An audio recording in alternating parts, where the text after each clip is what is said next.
So దేవుణ్ణి ఎన్నుకోవడం. So దేవుడికి కూడా జెన్యున్ బిలీవర్స్ కావాలి, ట్రూ బిలీవర్స్ కావాలి, ట్రూ ఫాలోవర్స్ కావాలి. సో జెన్యున్ గా ఆయనను వెంబడించే వాళ్ళు, జెన్యున్ గా ఆయనను కోరుకునే వాళ్ళు. హానెస్ట్ రిలేషన్ అంటారు కదా, అది చాలా ఇష్టం యేసయ్యకు. హానెస్ట్ గా ఉండాలి ఆయనతోటి, రిలేషన్ ఆయనతోటి హానెస్ట్ గా డీపెస్ట్ గా ఉండాలి. సో జెన్యున్ గా ఫాలో కావాలి, ఆయన హానెస్ట్ గా ఆయనతో ఉండాలి. సో ఆయనకు true relatives, true relation and true believers కావాలి. Fake god going to entertain such people. So దేవుడు ఫేక్ పీపుల్ ని ఎంటర్టైన్ చేయడు, ఫేక్ రిలేషన్ ని ఎంటర్టైన్ చేయడు. సో అందుకే దేవుడికి కావాల్సింది ఎవరు? ఆయనను నిజంగా ఎన్నుకున్న వాళ్ళను, ఆయన నిజంగా చూస్ చేసుకునే వాళ్ళను కావాలి. ఆయన చాలా పరితపిస్తాడు, ఎవరైనా నా హృదయం దగ్గరికి రాకపోరా, ఎవరైనా నన్ను హృదయంలో కొలువు తీసుకోపోరా, ఎవరైనా కూడా నన్ను హృదయానుసారంగా ప్రేమించకపోరా అని ఆయన వెతుకుతుంటా అంటాడు. సో అందుకే ఈ రోజు నుంచి మనము జెన్యున్ బిలీవర్ లాగా ఉందాము. మనం ట్రూ రిలేషన్, హానెస్ట్ రిలేషన్ ఉండాలి. ఈవెన్ భూలోకంలో కూడా గుర్తు పెట్టుకున్నామా, నేను నమ్మే సిద్ధాంతం ఒకటే, ఏ రిలేషన్ అయినా హానెస్ట్ గా ఉండాలి. భర్తతోటైనా, భార్యతోటైనా, పిల్లలతోటైనా, తల్లిదండ్రులతోటైనా, ఎవరితోటైనా మనము హానెస్ట్ గా ఉండాలి. సో వాళ్ళు హానెస్ట్ గా ఉన్నారా లేదా అనేది పక్కకు పెడితే మనం హానెస్ట్ గా ఉండాలి. సో హానెస్ట్, జెన్యున్ గా ఉండాలి, ట్రూ రిలేషన్షిప్ లో ఉండాలి ఎప్పుడైనా కూడా. Fake, there is no fake. Fake ఎప్పుడు కూడా దేవుడు ఎంటర్టైన్ చేయడు. కాబట్టి దేవుణ్ణి కూడా నువ్వు ఫేక్ గా నువ్వు వెంబడించకు, జెన్యున్ గా వెంబడించు. ఆయనను ఫేక్ గా లవ్ చేయకు, జెన్యున్ గా లవ్ చేయి. ఆయనను ఫేక్ గా ఎన్నుకోకు, జెన్యున్ గా ఎన్నుకో. సో ఆయనను ట్రూ బిలీవర్ లాగా ఉండాలి. సో ఎప్పుడైనా కూడా. సో అది ఇంపార్టెంట్. లేకపోతే అది డిస్కనెక్ట్ అయిపోతాం. అర్థమవుతుందా? దేవుడితో కనెక్ట్ కావాలంటే హృదయంతో కనెక్ట్ కావాలంటే ఎప్పుడైనా కూడా. ఒకవేళ నీ హృదయంలో నిజంగా నువ్వు యేసయ్యను కొలువు తీసుకున్నావు, నీ హృదయంలో దేవుణ్ణి ఎన్నుకున్నావు, నీ హృదయంలో దేవుడికి మొట్టమొదటి స్థానాన్ని ఇచ్చావా, అయితే యేసయ్య నీకు కనెక్టివిటీలో ఉంటాడు. సో నీకు దేవుడు కనెక్టివిటీలో ఉంటాడు. లేదు నీ హృదయంలో యేసయ్యకు కాకుండా వేరే వాళ్ళకు నువ్వు స్థానం ఇచ్చావా, సో యేసయ్య ఏమవుతుంటా అంటాడు? దూరం అవుతుంటా అంటాడు. అందుకే హృదయం బట్టే దేవుడు నీకు దగ్గర ఉన్నాడా లేదా అని తెలుస్తుంది. అందుకే మన హృదయం దేవుడి వైపుకు తిరగాలి, మన హృదయం దేవుడి వైపుకు మలగాలి, మన హృదయంలో దేవుడికి స్థానం ఇవ్వాలి. అప్పుడే నువ్వు దేవుడికి దగ్గరగా ఉన్నట్టు. సో నువ్వు గంటలు గంటలు ప్రార్థించి నువ్వు ఈ హృదయంలో దేవుడికి స్థానం లేకపోతే దేవుడికి నువ్వేమైనట్టు? దూరంగా ఉన్నట్టే. అందుకే దేవుడికి ఏది చేసినా హృదయానుసారంగా చేయాలి అని అంటారు. ఇప్పుడు ఒక మనిషి ఇద్దరు ప్రేమించుకుంటున్నారు అనుకోండి, వాళ్ళు హృదయపూర్వకంగా ప్రేమించుకున్నప్పుడే ఆ ప్రేమ నిజం అవుతుంది. అంతేకాని పెదవులతో ప్రేమించుకొని హృదయంలో వాళ్ళ మీద ప్రేమ లేకపోతే అది ప్రేమ కిందికి రాదు. అలాగే నువ్వు యేసయ్యను 100 సార్లు ఐ లవ్ యూ అని చెప్తున్నావు, కానీ నీ హృదయంలో ఆయనకు స్థానము లేకపోతే గాడ్ ఇలా డిస్కనెక్ట్ అయిపోతాడు. సో దేవుడు కూడా ఎవరితో కనెక్ట్ అవుతూ ఉంటాడు అంటే జెన్యున్ పీపుల్ తో కనెక్ట్ అవుతుంటాడు. ఇప్పుడు నేనున్నానండి, ఇప్పుడు నాకు తెలుస్తుంది ఎవరైతే నాతో హానెస్ట్ గా ఉంటారో వాళ్ళే నా స్పిరిట్ తో కనెక్ట్ అయి ఉంటారు. ఒకవేళ నా వెనక నన్ను నా వెనకాల విమర్శించిన, దూషించిన, అది నా ఆత్మకు తెలిసిపోతుంది. సో వాళ్ళు మెల్లిమెల్లిగా ఏమవుతారు? డిస్కనెక్ట్ అయిపోతారు, ఆటోమేటిక్ గా డిస్కనెక్ట్. అది ఎవరైనా పర్లేదు, భార్య అయినా, భర్త అయినా, పిల్లలైనా, లేకపోతే తల్లిదండ్రులైనా, చుట్టాలైనా, బంధువులైనా, ఎంత రక్త సంబంధం అయినా కూడా ఎవరైతే నన్ను గౌరవిస్తారో, ఎవరైతే నన్ను హానర్ చేస్తారో, ఎవరైతే నన్ను వెనకాల కూడా నా గురించి చెడుగా మాట్లాడారో, వాళ్ళతోటే నా స్పిరిట్ కనెక్ట్ అయి ఉంటది, వాళ్ళతోటే నా ప్రాణము, వాళ్ళతోటే నా యొక్క ఆలోచనలు కనెక్ట్ అయి ఉంటాయి. ఒకవేళ వాళ్ళు ఏదైనా చెడుగా మాట్లాడినా నాకు తెలిసిపోయి ఆటోమేటిక్ గా డిస్కనెక్ట్ అయిపోతుంది. అలాగే నీకు యేసయ్య మీద నమ్మకం లేకపోయినా, యేసయ్య మీద విశ్వాసం లేకపోయినా, యేసయ్యను నువ్వు నిజంగా ప్రేమించకపోయినా, సో యేసయ్యను నువ్వు నిజంగా వెంబడించకపోయినా, సో నీ మనసులో యేసయ్యకు స్థానము లేకపోయినా, సో అదేమవుతుంటా అంటే దేవుడికి నీకు దూరము, వ్యత్యాసము పెరుగుతుంటా ఉంటది. ఒకవేళ నీ మనసులో డబ్బుకి స్థానం ఉందా, ఇగో యేసయ్య దూరం అయిపోతాడు. సో బై డిఫాల్ట్ అయిపోతుంది, అది బై డిఫాల్ట్ అయిపోతుంది. లేదు నీ మనసులో ఏసైకే స్థానం ఉందా, అప్పుడు ఏసఐ కనెక్టివిటీ ఉందా అంటే నీ హృదయంలో దేన్నైతే నిలుపుకుంటావో అదే నీకు దగ్గర అవుతుంది. ఒకవేళ నీ హృదయంలో డబ్బు మీద స్థానం ఉంది, నీ హృదయంలో పదవుల మీద లేకపోతే అధికారం మీద స్థానం ఉంది, సో వాటికే నీకు దగ్గర అవుతావు.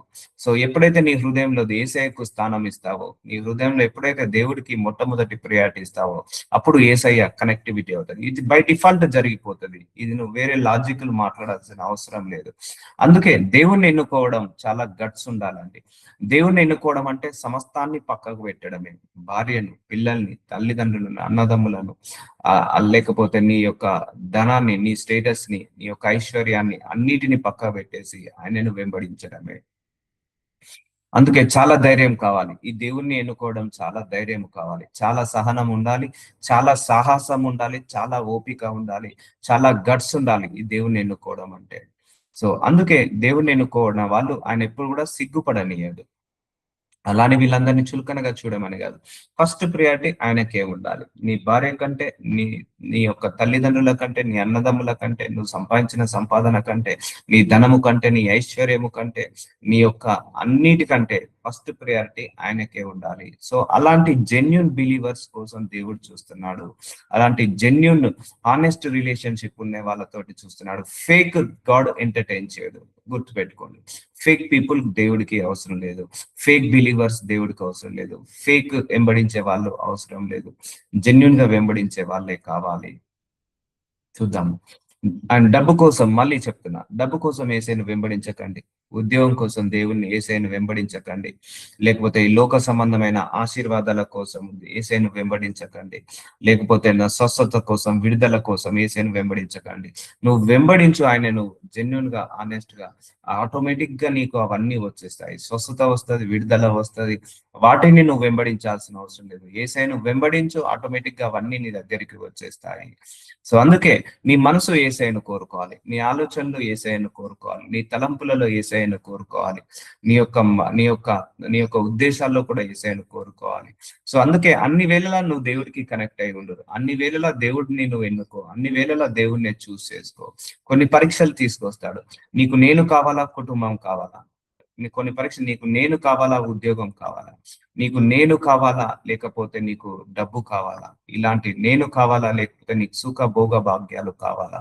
ఇలాంటి పరీక్షలు కూడా దేవుడు తీసుకొచ్చినప్పుడు వైస్ గా దేవుణ్ణి చూస్ చేసుకున్నాను. సో అందుకే అయ్యా ప్రభువా, నన్ను స్వస్థతపరచకపోయినా నువ్వే నా దేవుడు అనేవాళ్ళు కావాలి. అయ్యా నన్ను విడుదల కలిగించకపోయినా, నన్ను నన్ను ఆశీర్వదించబడకపోయినా, ఈ జన్మకు నువ్వే నా దేవుడవు అని అనుకునే వాళ్ళు ఉంటారు చూసారా? అలాంటి బిలీవర్స్ కోసం దేవుడు వెయిట్ చేస్తున్నాడు. అలాంటి వాళ్ళ కోసము దేవుడు తన యొక్క 2 చేతులను చాపి చూస్తున్నాడు. సో అందుకే హృదయపూర్వకంగా ఎవరైతే ఆయనను కోరుకుంటారో వాళ్ళకు అతి సమీపంగా వాళ్ళ దగ్గరికే అవుతాడు. సో ఒకవేళ నీ హృదయం గనక యేసయ్యను కాకుండా ఈ లోక సంబంధమైన ఆశీర్వాదాలను నువ్వు కోరుకున్నప్పుడు యేసయ్య నీకు దగ్గరగా కాలేడు. అందుకే replace your heart with Jesus Christ. నీ హార్ట్ ని యేసయ్య తోటి రీప్లేస్ చేసుకో. ఏదైనా ఉండని, ఒకవేళ డబ్బు ఉండొచ్చు, పదవి ఉండొచ్చు, అధికారం ఉండొచ్చు, ఫ్యామిలీ ఉండొచ్చు, నీ హృదయంలో ఇంకా ఏమైనా ఆశలు ఉండొచ్చు, వాటన్నిటిని రీప్లేస్ చేసి యేసయ్యతో రీప్లేస్ చేసుకో. ఆయనను నమ్ముకున్న వాళ్ళని ఎప్పుడు కూడా వమ్ము చేయడు. సో నన్ను గణపరచువాన్ని నేను గణపరుస్తానన్నా, నన్ను ఎన్నుకున్న వాళ్ళను నేను ఎప్పుడు కూడా బలపరచను. నాకు ఫస్ట్ మీరు నా తట్టుకు తిరగండి, అప్పుడు నేను నీ తట్టుకు తిరుగుతాను. ఫస్ట్ మీరు నాకు సమీపంగా కండి, నేను మీకు సమీపంగా ఉంటాను. ఫస్ట్ మీరు నా దగ్గరికి రండి, తర్వాత నేను మీ దగ్గరికి వస్తాను అని అంటాడు. అందుకే దేవుణ్ణి ఎన్నుకోవడం చాలా ముఖ్యము. సో చూద్దాము, ఆయనే మొదట మనల్ని ప్రేమించను కనుక మనము ప్రేమించుచున్నాము. 1 యోహాను 4:19. సో యేసు ప్రభు వారు మనల్ని మొదట ప్రేమించారు. సో మనం ఆయనను తర్వాత ప్రేమిస్తున్నాము. సో ఆయన ప్రేమలో త్యాగం ఉంది. ఆయన ప్రేమలో ఒక అమర ప్రేమ అంటారు, మన కోసం మరణించే ప్రేమ ఆయన ప్రేమ. సో కాబట్టి ఆయన యొక్క ప్రేమను మనము వ్యతిరేకించద్దు. ఆయన ప్రేమను మనం అంగీకరించి మళ్ళీ మనం అదే ప్రేమను ఆయనకు తిరిగి ఇవ్వాలి. నేను చెప్పాను ఒక సందర్భంలో, ఆయన్నే మనల్ని మొదటగా ఎన్నుకున్నాడు. సో నిజంగా నువ్వు దేవుణ్ణి ఎన్నుకున్నావా లేదా? సో మనందరినీ దేవుడు పిలుచుకున్నాడు అండి, దేవుడు మనందరినీ ఎన్నుకున్నాడండి. సో మనము నిజంగా దేవుణ్ణి ఎన్నుకున్నామా? అది ముఖ్యము. దేవుడు మనల్ని ఫస్ట్ ప్రేమించాడు. నిజంగా మనము ప్రేమించుచున్నామా? మీలో, నాలో, ఈవెన్ నాతో సహా, మీతో సహా నిజంగా ఎంతమంది దేవుణ్ణి ప్రేమిస్తున్నాము? Still we are loving the others, or we are loving properties, we are loving money, or ఇంకేమైనా ప్రేమిస్తున్నావా, లేకపోతే నిజంగా నువ్వు యేసయ్యను ప్రేమిస్తున్నావా? So that is the question. ఆయన మనల్ని జెన్యున్ గా లవ్ చేశాడు, గుర్తుపెట్టుకోండి.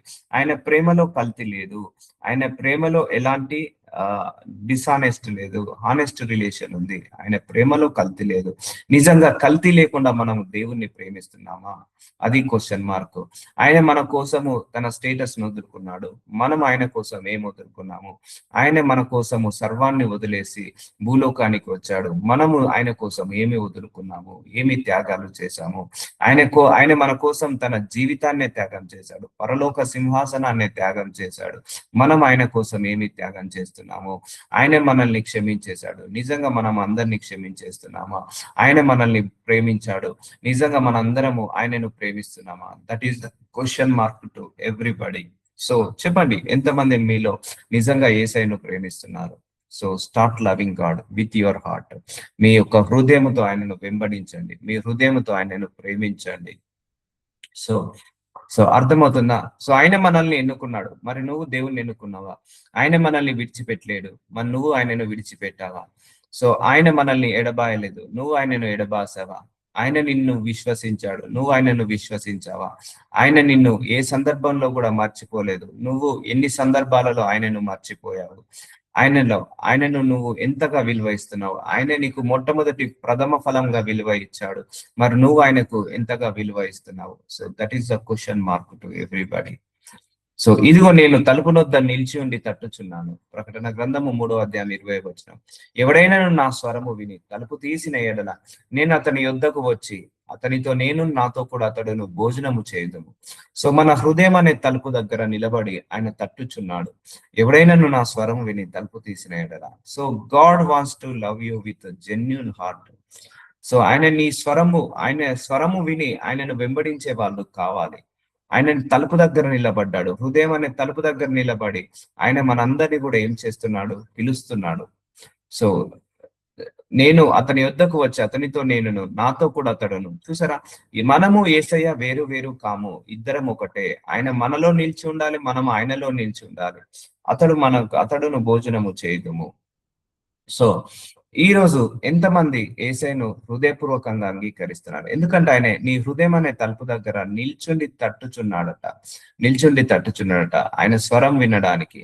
సో ఎంతమంది ఆయన స్వరం వినడానికి రెడీగా ఉన్నారు? ఎంతమంది ఆయనతో సావాసం చేయడానికి రెడీగా ఉన్నారు? ఎంతమంది ఆయనతో జెన్యున్ గా రిలేషన్ లో ఉండడానికి రెడీగా ఉన్నారు? ఎంతమంది ఆయనను జెన్యున్ గా వెంబడించడానికి రెడీగా ఉన్నారు? ఈ లోక సంబంధమైన ఆశీర్వాదాల కోసం వెంబడియకుండా ఆయనను జెన్యున్ గా వెంబడించే వాళ్ళు ఎంతమంది ఉన్నారు? ధనము కోసం వెంబడించే వాళ్ళు, పదవిల కోసం వెంబడించే వాళ్ళు, ఐశ్వర్యముల కోసం వెంబడించే వాళ్ళు, ఆశీర్వాదాల కోసం వెంబడించే వాళ్ళు ఎవరైనా ఉంటే సో ఈ దేవుడు మీకు కరెక్ట్ కాదు.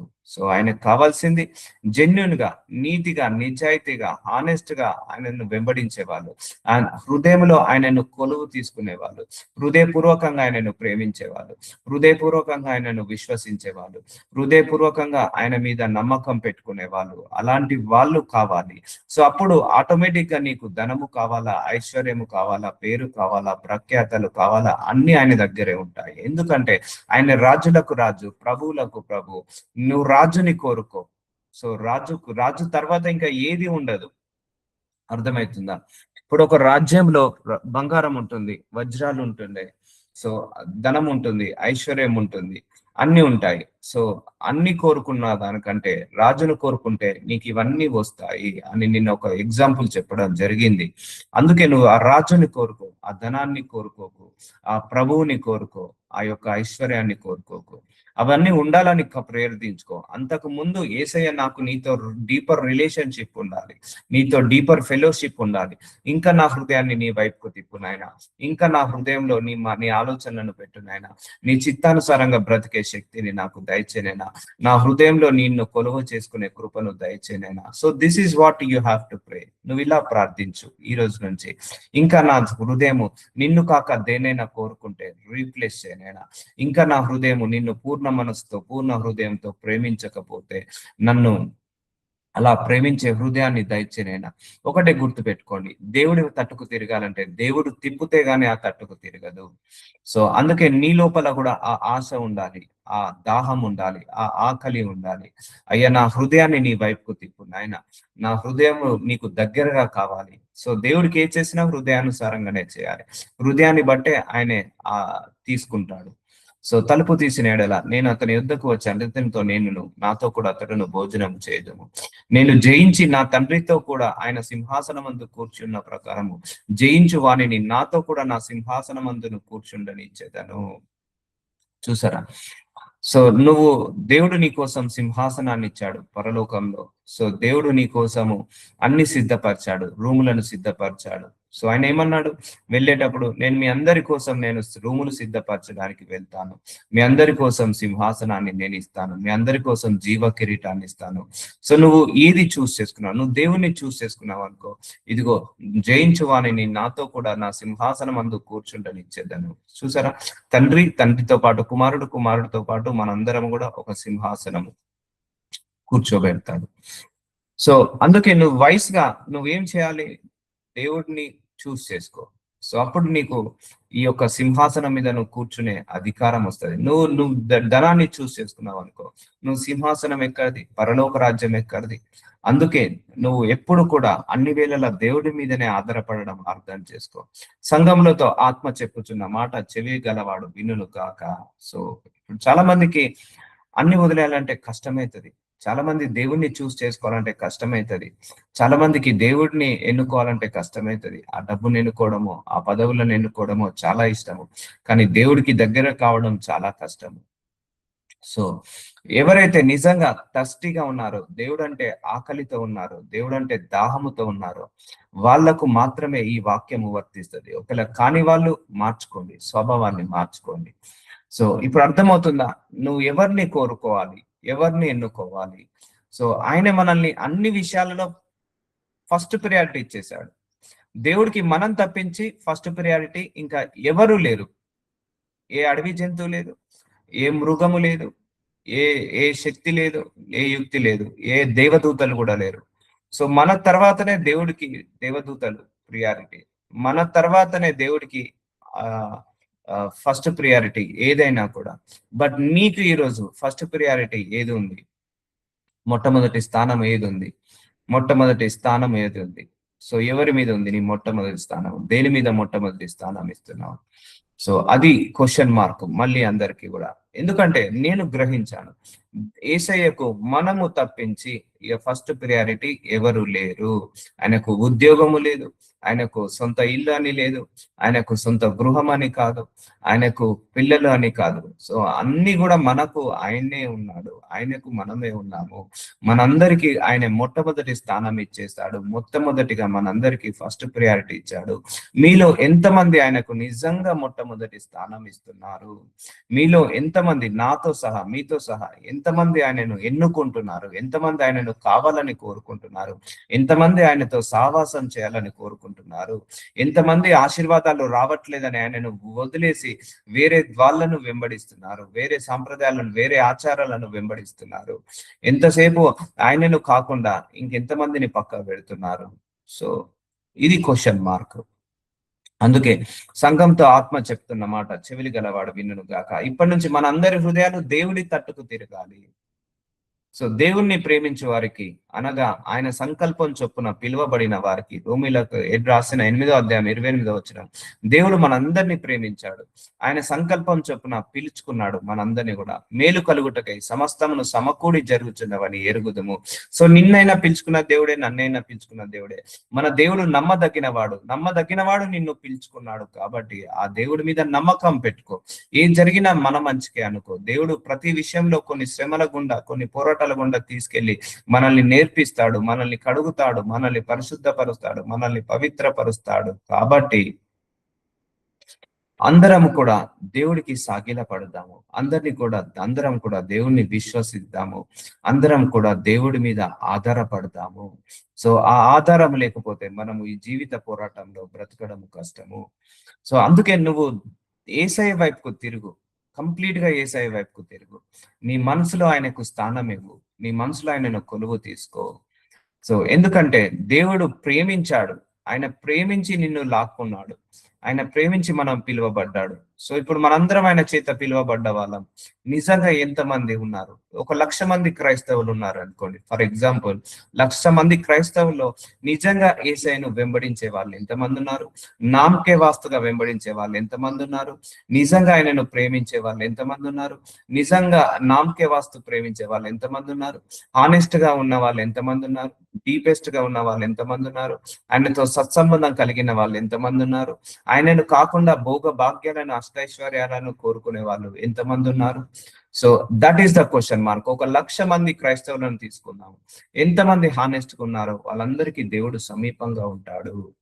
So honest relation, genuine relation is very very important. అందుకే నువ్వు దేన్ని కోరుకోమాక, ఈ రోజు నుంచి నీ ప్రేయర్ లో ఫస్ట్ ప్రేయర్, అయ్యా నీకు ఈ రోజు నీకు ఇంకా దగ్గరగా కావాలి, ఈ రోజు ఇంకా నేను నిన్ను తెలుసుకోవాలి, నీతో ఇంకా సావాసం చేయాలి. నీ కష్టాలు బాధలు ఎక్కువవుతున్నాయా? దేవుడితో కూర్చో, దేవుడితో సావాసం చేయి. ఆయన్నే నీకు విడుదలనిస్తాడు, ఆయన్నే నీకు సహాయం చేస్తాడు. ఎందుకనగా తన కుమారుడు అనేక సహోదరులలో జ్యేష్ఠుడు అన్నట్లు దేవుని ఎవరి ముందు ఎరిగేనో వారు తన కుమారునితో సారూప్యము గల వారగుటకు వారిని ముందుగా నిర్ణయించను. చూసారా, మనందరినీ కూడా జ్యేష్ఠుడగునట్లుగా మనందరికి ఇచ్చాడు. జ్యేష్ఠుడు అంటే ప్రథమ పుత్రులం మనందరము, మొట్టమొదటి స్థానం మనందరికి. సో గుర్తు పెట్టుకోండి, దేవుడికైతే మన అందరము మొట్టమొదటి స్థానము, దేవుడికైతే మన అందరము ఫస్ట్ ప్రియారిటీ. మన తర్వాతనే దేవదూతలైనా, మన తర్వాతనే జంతువులైనా, మృగాలైనా, సెలయలైనా, భూమి ఆకాశాలైనా ఏదైనా కూడా మన తర్వాతనే. అందుకే యేసయ్య ఆయన మన కోసము ఆయన సింహాసనాన్ని వదిలేసుకున్నాడు, మన కోసం ఆ పరలోక రాజ్యాన్ని వదిలేసుకున్నాడు, మన కోసము ఆయన స్టేటస్ ని అన్నిటిని వదిలేసుకొని భూలోకానికి వచ్చాడు. సో అంత ఫస్ట్ ప్రియారిటీ మనకు యేసయ్య ఇచ్చినప్పుడు మనము లీస్ట్ ప్రియారిటీ ఇస్తున్నాము, లాస్ట్ ప్రియారిటీ ఇస్తున్నాము, ఎండ్ ప్రియారిటీ ఇస్తున్నాము. So that is not right. అందుకే దేవుణ్ణి ఎన్నుకో ఈ రోజు నుంచి అయ్యే నీ కోసమే ఆయన పరలోకాన్ని నుంచి దిగి వచ్చాడు, నీ కోసం నా కోసమే ఆయన ముళ్ళ కిరీటాన్ని ధరించి శిల్వలో మరణించి 3వ రోజుకి తిరిగి లేచాడని నమ్మి విశ్వసించి ఆయనకు మొట్టమొదటి స్థానం ఇవ్వడం మొదలు పెట్టండి. సో అప్పుడు దేవుడి యొక్క కృపను పొందుకుంటావు, దేవుడి యొక్క సమీపాన్ని నువ్వు పొందుకుంటావు. నీలో ఆయన నిలిచి ఉండాలంటే నీ హృదయంలో ఫస్ట్ స్థానము ఆయనకే ఇవ్వాలి. అట్టి మనసుని ఇవ్వమని అడగండి, అట్టి హృదయాన్ని ఇవ్వమని అడగండి. సో కుమారునితో సారూప్యము గలవారవుటకు వారిని ముందుగా నిర్ణయించాడు. సో మనందరము యేసయ్యతో సమానము కావాలని, యేసయ్య రూపంలోకి మారాలని మనందరినీ కూడా నిర్ణయించుకున్నాడు. మరియు ఎవరిని ముందుగా నిర్ణయించను వారిని పిలిచాను. చూసారా, మనందరినీ దేవుడే నిర్ణయించుకున్నాడు, దేవుడే పిలుచుకున్నాడు. ఎవరిని పిలిచారో వారిని నీతిమంతులుగా తీర్చాను, ఎవరిని నీతిమంతులుగా తీర్చానో వారిని మహిమపరిచాను. సో మనందరినీ కూడా పిలుచుకున్నాడు, ఎన్నుకున్నాడు, నీతిమంతులుగా మార్చుకున్నాడు, పరిశుద్ధులుగా మార్చుకున్నాడు, పవిత్రులుగా మార్చుకున్నాడు. సో మన కోసం ఆయన సకల ప్రయత్నాలు చేశాడు. మనము తప్పిపోవద్దని, తొలగిపోవద్దని పరిశుద్ధాత్మ శక్తిని పంపించాడు. మన పాపాలన్నిటిని కూడా ఆయన మీద వేసుకొని నరకంలో రావాల్సిన శిక్షలన్నిటిని కూడా ఆయన మీద వేసుకున్నాడు. సో ఇప్పుడు చెప్పండి, ఎందుకు నువ్వు దేవుణ్ణి ఎన్నుకోవాలి అంటే ఇగో ఇన్ని రీజన్స్ ఉన్నాయి. సో అందుకే దేవుడికి ట్రూ రిలేషన్షిప్ మన మీద ఉంది, ట్రూ హానెస్ట్ జెన్యున్ రిలేషన్షిప్ మన మీద ఉంది. నేను మళ్ళీ చెప్తున్నాను, ట్రూ రిలేటివ్ గా ఉండండి దేవుడితోటి, ట్రూ రిలేషన్ లో ఉండండి దేవుడితోటి, హానెస్ట్ గా ఉండండి దేవుడితోటి. సో డీపెస్ట్ గా ఉండండి, క్లోజెస్ట్ గా ఉండండి. నువ్వు మనుషులను నమ్మినప్పుడు ఎవరైనా గుర్తుపెట్టుకోండి, అది తల్లే కావచ్చు, తండ్రే కావచ్చు, అన్నదమ్ములే కావచ్చు, అక్క చెల్లెలే కావచ్చు, ఏదో ఒక సందర్భంలో ఏదో ఒక విధంగా మనల్ని అపార్థం చేసుకోవచ్చు, మన గురించి నెగిటివ్ గా చెప్పొచ్చు, నెగిటివ్ గా మాట్లాడచ్చు. కానీ యేసయ్య మనల్ని ఎప్పుడూ అపార్థం చేసుకోడు. ఆయన మనల్ని ఎప్పుడు కూడా గౌరవిస్తూనే ఉంటాడు, మనల్ని ఎప్పుడు కూడా ప్రేమిస్తూనే ఉంటాడు. సో ఆయన ప్రేమ శాశ్వతమైన ప్రేమ, ఆయన ప్రేమ విడిచిపెట్టలేని ప్రేమ, ఆయన ప్రేమ వదిలిపెట్టలేని ప్రేమ. సో అందుకే ఫస్ట్ నీ మొట్టమొదటి ప్రేమని ఆయనకు పంచు, తర్వాత నీ భార్యకు, నీ భర్తకు, నీ పిల్లలకు పంచు. నీ మొట్టమొదటి సంపాదనలో ప్రథమ ఫలము ఆయనకివ్వు, తర్వాత నీ ఖర్చులు చూసుకో. చాలా మంది దేవుడికి ఇవ్వడానికి ఇష్టపడరు. లేదండి, 10% తప్పకుండా దేవుడికి ఇవ్వాల్సిందే.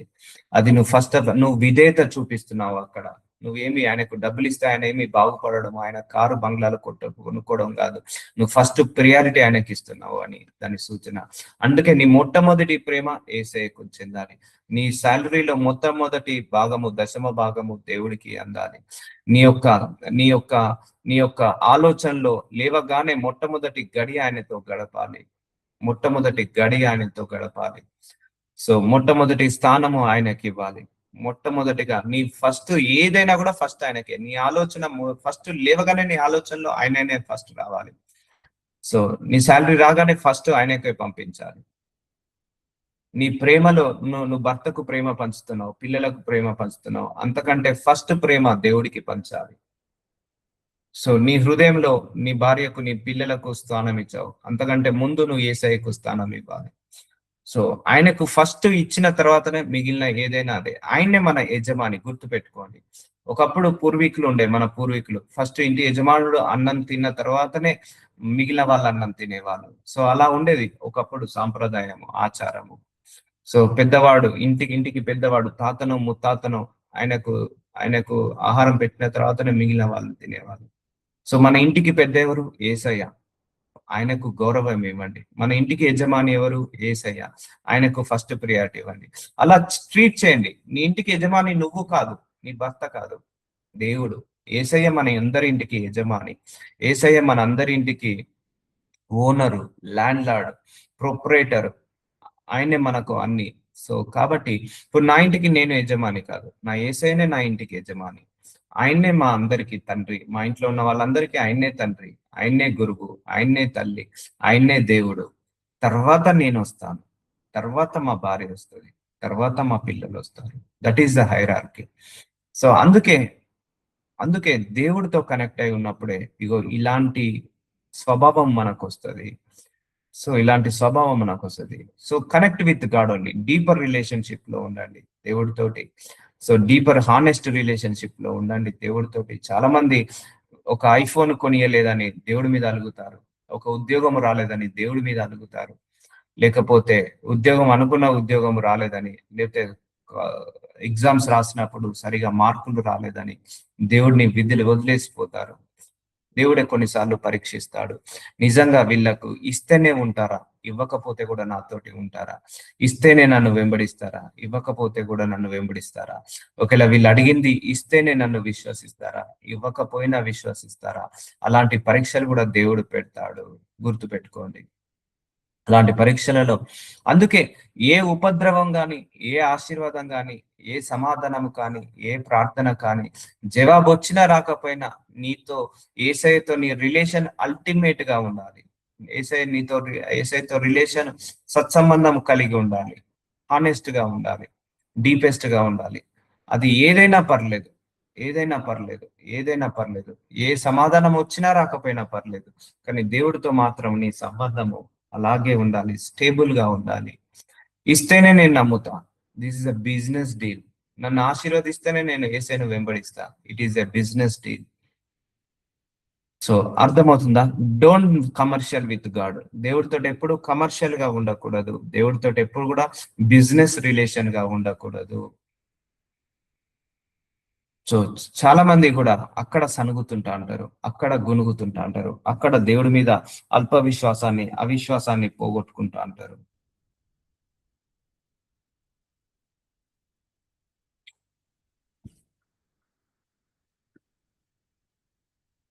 ఇట్లుండగా ఏమందము, దేవుడు మన పక్షం నుండగా మనకు విరోధి ఎవడు? చూసారా?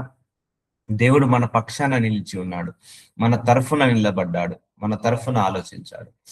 సో మీలో కొంతమంది నేను ప్రేయర్ మీటింగ్ స్టార్ట్ చేయగానే జాయిన్ అవుతారు. They are the true believers. ఎప్పుడెప్పుడు వాక్యం కోసం వినాలా, ఎప్పుడెప్పుడు నేను దేవుడితో సావాసం చేయాలా. So that is what God expecting from us. So కొంతమంది సంఘము సండే రోజు చర్చ్ అంటే లాస్ట్ కి వెళ్తారు. So they are not a true believers. ఎవరైతే ఫస్ట్ గా వెళ్ళి కూర్చుంటారో, తాపత్రపడతారో, తపన పడతారో అలాంటి వాళ్ళ కోసం దేవుడు చూస్తున్నాడు. దేవుడు మన పక్షం ఉండగా మనకు దేవుడు, ఆయన మన పక్షాన ఉన్నాడు. గుర్తు పెట్టుకోండి. ఆయన మన ద్వారా అనేక అద్భుతాలు చేస్తాడు. మన జీవితంలో అనేక అద్భుతాలు చేస్తాడు. మనకు విరోధి ఎవడు? కాబట్టి దేవుడితో సావాసం చేయండి. సో చెప్తున్నాను కదా, హానెస్ట్ గా ఆ హృదయము ఆయనను కోసము పరితపించాలి. మన హృదయము ఆయన కోసము పరితపించాలి. ఇప్పుడు యవనస్తులు ప్రేమించుకుంటారు. వాళ్ళు ఒక గంట సేపు మాట్లాడుకోకపోతే పరితపిస్తారు. ఒక గంట సేపు వాళ్ళు సావాసం చేయకపోతే, ఆ రోజు ఫోన్ చేయకపోతే వాళ్ళు పిచ్చిలాగా బిహేవ్ చేస్తారు. సో వాళ్ళు అదేదో కోల్పోయినట్టుగా ఉంటారు. సో నువ్వు ఆ రిలేషన్ దేవుడితో ఉండాలి. నీ మనసు నిండా ఆయనను నిలుపుకోవాలి.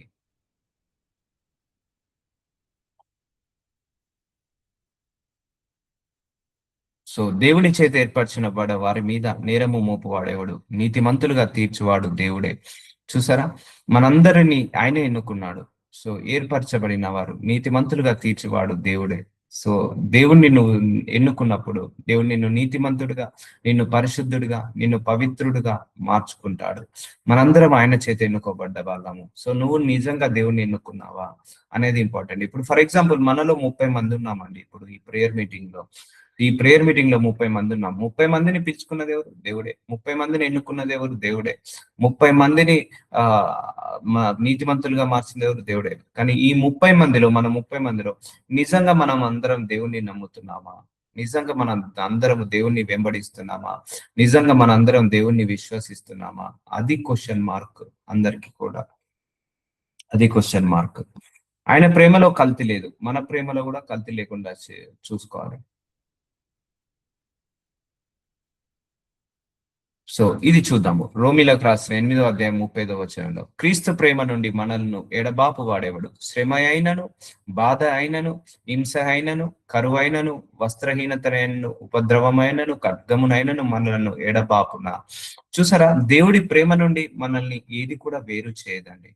ఏ ఏ శ్రమ వచ్చినా గుర్తు పెట్టుకోవాల్సిన విషయము, నేను చెప్తున్నా కదా, ఈ ఆశీర్వాదం ఒకవైపు, ఏసై ఒకవైపు. ఈ ఆశీర్వాదం వచ్చిందని దేవుణ్ణి ఎన్నుకోవడం, ఈ ఆశీర్వాదం వచ్చిందని దేవుణ్ణి వెంబడించడం, ఈ ఆశీర్వాదం వచ్చిందని దేవుడితో సహవాసం చేయడం కరెక్ట్ కానే కాదు. నీకు ఆశీర్వాదం వచ్చినా రాకపోయినా దేవుణ్ణి వెంబడించాలి. అందుకే నీకే శ్రమ వచ్చినా నువ్వు దేవుణ్ణి ఎన్నుకో, ఏ బాధ వచ్చినా దేవుణ్ణి ఎన్నుకో, ఏ హింస వచ్చినా దేవుణ్ణి ఎన్నుకో, ఏ కరువు వచ్చినా దేవుణ్ణి అనుకో, ఏ వస్త్రహీనత వచ్చినా దేవుణ్ణి ఎన్నుకో, ఏ ఉపద్రవం వచ్చినా దేవుణ్ణి ఎన్నుకో, ఏ ఖడ్గము వచ్చినా దేవుణ్ణి ఎన్నుకో. ఎన్ని వేళలా నువ్వు దేవుణ్ణి ఎన్నుకో. ఆయన మన ప్రేమ నుండి మనల్ని ఎడబాపు వాడేవాడు. ఆయన మనల్ నుంచి విడదీసే వాళ్ళు ఎవరు? ఆయన మన ప్రేమ నుంచి విడదీసే వాళ్ళు ఎవరున్నారు? ఎవరు లేరు కదా. సో కాబట్టి నువ్వు కూడా ఆయన ప్రేమ నుంచి తొలగిపోవద్దు. సో ఆయన మనల్ని వదిలిపెట్టడు. నువ్వు కూడా ఆయనను వదిలిపెట్టకు. నీకు జవాబు వచ్చినా రాకపోయినా, స్వస్థత వచ్చినా రాకపోయినా, విడుదల వచ్చినా రాకపోయినా, నువ్వు ఆయనను విడిచిపెట్టకు. సో అర్థమవుతుందా? సో అర్థమవుతుందా? So don't worry for anything. మన విశ్వాస పోరాటంలో ఇలాంటి పరీక్షలు వస్తుంటాయి, శ్రమలు వస్తాయి. సో దేవుడు చూస్తాడు, ఈ శ్రమలో నన్ను పట్టుకున్నాడా లేదా, నన్ను ఎన్నుకుంటున్నాడా లేదా, నాతో సావాసం చేస్తున్నాడా లేదా. బాధలు వస్తాయి, హింసలు వస్తాయి, కరువులు వస్తాయి. ఇవి వచ్చినప్పుడు కూడా నువ్వు దేవుడిని ఎన్నుకున్నావా లేదా, దేవుడితో సావాసం చేసావా లేదా, దేవుడితో నువ్వు నిత్య నిబంధనలో ఉన్నావా లేదా, దేవుడితో ఆనుకొని ఉన్నావా లేదా, ఆయన చూస్తుంటా ఉంటాడు.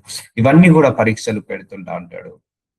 అందుకే ఆయన ప్రేమ నుండి మనల్ని ఏది ఎడబాయదు. అలాగే నువ్వు కూడా ఆయన నుంచి ఎడబాయకు. నువ్వు కూడా ఆయన నుంచి డిస్కనెక్ట్ కాకు. ఆయన మన నుంచి డిస్కనెక్ట్ కాడండి. ఆయన ఎప్పుడు కూడా మనతో కనెక్టివిటీలో ఉంటాడు. మరి మనము ఆయనతో డిస్కనెక్ట్ లో అవుతున్నామా? మనం ఆయనతో కనెక్టివిటీలో అవుతున్నామా? అది క్వశ్చన్ మార్క్. సో మొన్న ఒకరిని చూసాను. నేను దేవుణ్ణి ఇంటర్వ్యూ కోసం అడిగాను, నాకు జాబ్ రాలేదు. ఇక దేవుణ్ణి నమ్ముకొని వేస్ట్, అయిపోయినట్టే. అర్థమవుతుందా? నేను వివాహం కోసం చూసాను. నేను ఈ వివాహం సెట్ అవుతుంది అనుకున్నాను. ఈ దేవుడు ఏదో చేస్తాడు అనుకున్నాడు, చేయలేదు. సో ఈ దేవుని వెంబడించడం వేస్ట్. నాకు ఏది వివాహం జరగలేదు. సో ఏమైనట్టు? నువ్వు దేవుణ్ణి వదిలేస్తున్నట్టు, నువ్వు దేవుణ్ణి ఎడబాడుస్తున్నట్టు. ఆ వివాహం సెట్ అయినా సెట్ కాకపోయినా నువ్వు దేవుణ్ణి నమ్ము.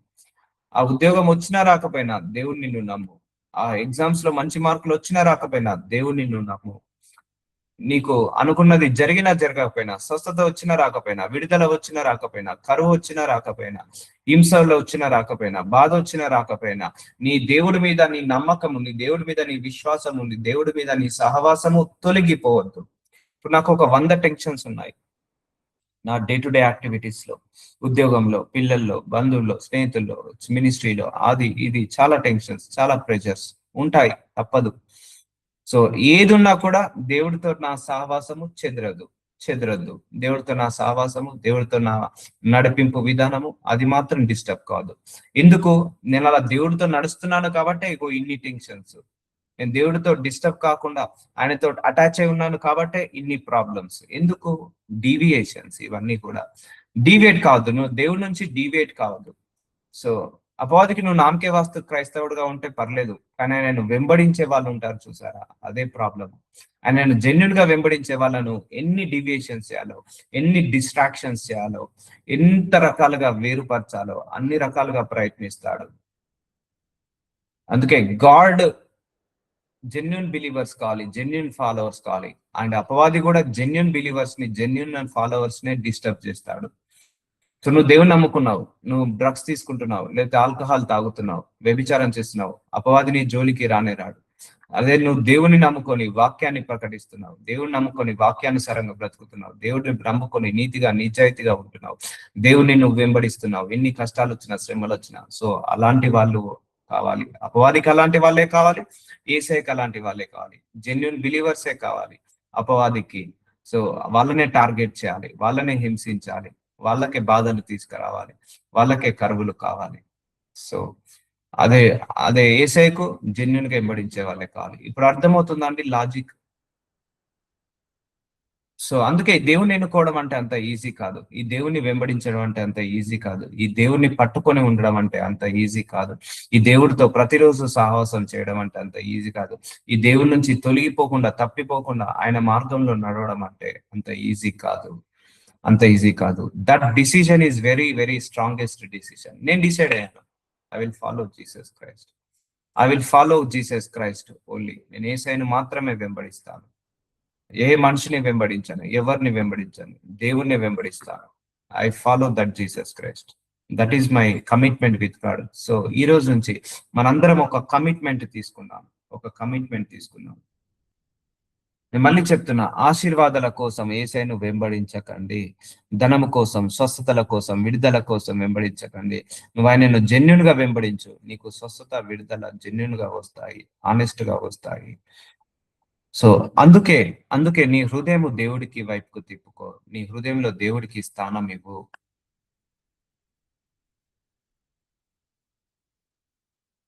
కంటిన్యూ టు మా నాజరుడైన యేసయ్య, ఇదిగో తండ్రి, ఉదయకాల సమయం మీకు ఇంకా ఎలా దగ్గర కావాలి, ఇంకా మీలో ఎలా ఎదగాలి, మా అందరికి అయ్యా జ్ఞానాన్ని ఇచ్చినందుకు వందనాలు అయ్యా. ప్రభువ, ఎన్ని ఎన్ని ప్రాబ్లమ్స్, ఎన్ని ఇరుకులు, ఇబ్బందులు వచ్చినా, ఎన్ని శ్రమలు, ఎన్ని ఆటంకాలు, ఇబ్బందులు వచ్చినా మిమ్మల్ని వదలకుండా మీకే ఫస్ట్ ప్రియారిటీ ఇచ్చే కృపను మా అందరికి దయచేయమని యేసు నామంలో ప్రార్థిస్తున్నాము తండ్రి. ఆమేన్. ఆమేన్. Praise lord.